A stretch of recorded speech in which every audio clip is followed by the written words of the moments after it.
Hi everybody, Master Trainer and Wellness Enthusiast Kiona Leah, back with you guys again for another Wellness Wednesday tip. This one was inspired by a question that was in our TTAP tips group from one of our newbies on Monday. So she asked, what are food recommendations for prep for the workout and recovery from the workout? Great question. I gave a very short answer typed out and linked to a few different videos that I had done on different foods and food timing and things of that nature, but thought that a video to address the question directly might be super helpful for everyone. And as always, I'm going to tell you what I do. I may or may not talk about some studies and science behind it. We'll see how much I remember. But I'm going to tell you what I do personally for these type of things to prepare. And let's start off with, how do I prepare for a workout? First and foremost, and I learned this literally my first day ever of doing T-TAP, is I make sure that I am not T-TAPing in a fasted state. There was a woman in my class, I am not lying, my very first time I ever did T-TAP was live in person at a clinic with Teresa Tapp. I had bought the DVD, or the videos, they were videotapes back then, that's how long ago it was. I had bought the videos a night or two before, and of course they hadn't shipped yet, but that authorized me to be able to go to the class because Teresa herself was teaching. There was a woman in the class who had introduced me to the information.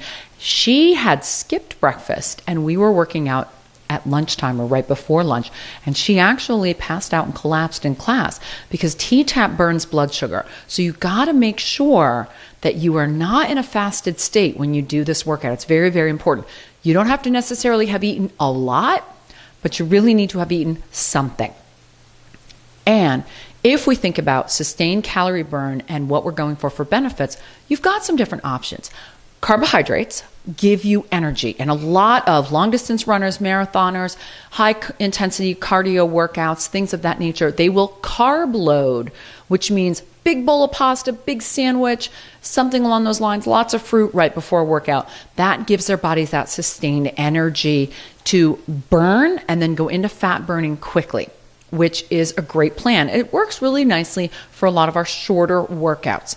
However, if you're going to tackle a total workout, an hour-long class, some of our more in-depth workouts, you may want something with a little bit slower burn in addition to your carbohydrates. It's not that we don't want to get into fat burning, because of course we want to get into fat burning, but we also want to make sure that our body has all the building blocks it needs, because this isn't just a fat burning or cardio workout. This is a muscle building, sculpting workout. We are building muscle density through the isometric movements that we're doing.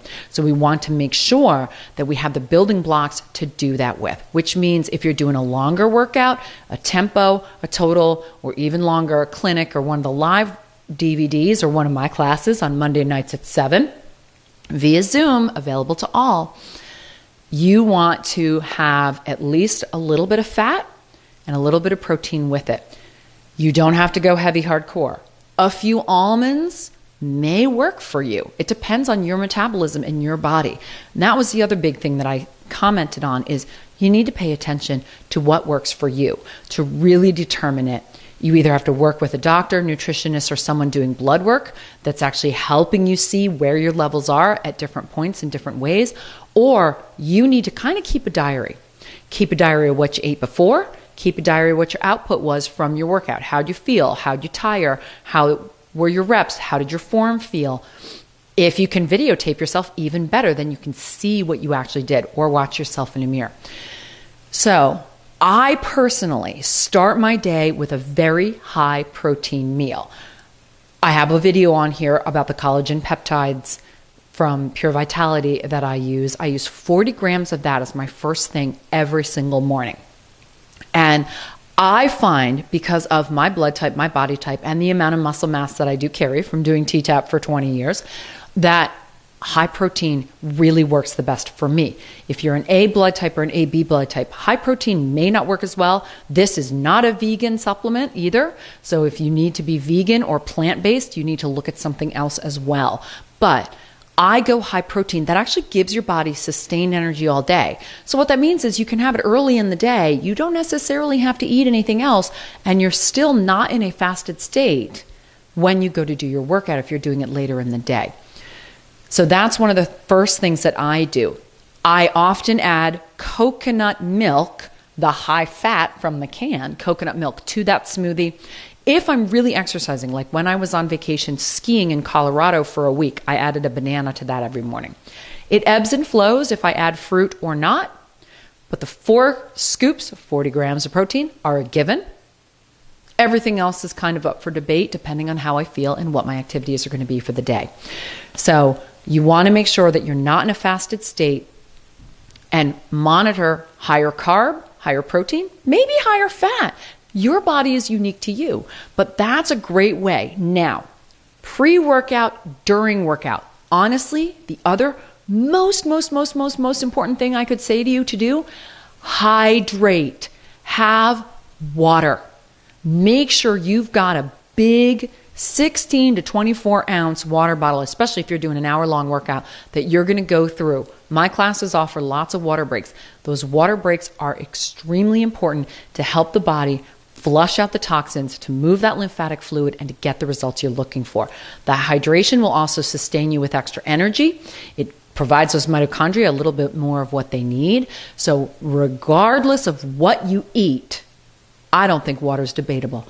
Make sure you're well hydrated. Maybe have a cup of water an hour or so before your workout, and then drink that other 24 ounces or so of water throughout your workout to really get that in. Obviously, the shorter workouts, you can condense that a little, but a glass of water before and a glass of water after are going to give you some fantastic results. So that's before and during. Now let's talk about after. Again, afterwards, this is a muscle building workout. You need to recover. There's 2 things you're trying to recover from. One, you're trying to recover from micro tearing along the entirety of the length of the muscle from the isometric movements that are really giving you results. And you're trying to thicken those fibers. You're also trying to move lactic acid. That's part of the reason why you want to have that water, because the water will help you move lactic acid. You can add a squeeze of lemon to it. You can add a squeeze of chlorophyll to it. All of these things are a fantastic way to really help the body flush out those toxins and move that lactic acid. That's going to help minimize your soreness. The other major thing for recovery, food-wise, again, is protein. Muscles are primarily built from protein, but you also want to look at having some fat. You know what fat is great for? Especially your good fats, like your essential fatty acids from fish oils and primrose and things of that nature. Those, borage seed oil, those are fantastic for inflammation. You're also building up inflammation. I know T-TAP is an anti-inflammatory workout. All these clapaways we do, all these kickouts that we do, all these hoedowns that we do, all of those help move the lymph. But all that twisting, turning, pulling, tugging, using those muscles still creates inflammation. Make sure you've got some good essential fatty acids. It's another great reason to either have some fish oil or have some coconut oil or coconut milk with your workout or after your workout for recovery. And protein. Now, just quickly to touch on supplements, in addition to my collagen protein peptides, one of the things that's in those in particular is L-glutamine. L-glutamine is a fantastic supplement that helps the body help itself rebuild not only the muscles, but your intestinal lining, your organs, and other things as well. I take that right before bed to help my body help itself. And first thing in the morning, I take essential amino acids. So not branched chain, there's additional ones that I take that are the building blocks, again, moving into protein, but not protein itself. So if you're looking for other than meat supplements and more plant-based, those are some of your options. One of the other things that has been studied and studied and studied and really proves out in the literature is creatine. Creatine primarily is used by bodybuilders. It is not a supplement that I use. I'm going to be upfront. You guys know I never tell you to do anything that I wouldn't do myself. I would do creatine, except it doesn't really work for me. My body doesn't have any benefits from doing creatine. Again, I have a nutritionist, you hear me talk about Heather all the time, who actually works with me to determine that. So I tried creatine when my bodybuilding boyfriend was doing a lot of creatine to recover from his workouts. And again, you can creatine load a bit before your workout and really heavy load afterwards for recovery and on your recovery days. So if you're having your off days, that's another great time to have your creatine. I tried it probably for 3 months, did not notice a difference, did not notice any extra muscle building, did not notice any of that. Brought it to my nutritionist to have it tested and held up against the rest of me. Also looked at my liver levels and numbers. Creatinine is one of the products out of your liver that shows that it's overworking. And I had high creatinine levels. So I do not do creatine. However, it may work for you, and there is a lot of good science and data behind using creatine for that type of recovery. Personally, don't use it. I use L-glutamine, and I use those essential amino acids first thing in the morning because they give me that energy all day to be able to build those muscles. I do the L-glutamine again right before bed. I also add in some magnesium with that because magnesium, I got a whole video on that too. Magnesium is also fantastic for anti-inflammatory and recovery as well. So those are some of those ideas. One last little thought, because one of the other things I talked about is that I actually go high protein and I drop my protein intake throughout the day. I do not do that as much for my muscles and my recovery as I do for my mind. Interestingly, protein gives your brain energy. If you're sluggish and your adrenals or your thyroid or your hormone systems are really struggling, high protein is really beneficial for them early in the day. That wakes your body up and it wakes your brain up. Yes, I know 90% of the fuel for the brain is glucose, which means it's carbs, but the slow burn of a protein and the breakdown of it really helps tremendously. And what helps your dopamine system convert in your gut dopamine into serotonin, into melatonin, so that you can start to relax, unwind, and sleep more deeply is carbohydrates. So you actually can drop your protein intake and increase your carbs at night. Now, this is completely the reverse of what we learned 20 years ago within the TTAP system. But my protein timing video talks about that a little more in depth. But that's why I mentioned that in my response as well. It's not as much for my recovery from my workout. That's part of why I do the L-glutamine instead of a full protein right before bed. That's for my recovery and for my gut. It helps my gut lining rebuild as well as my muscles.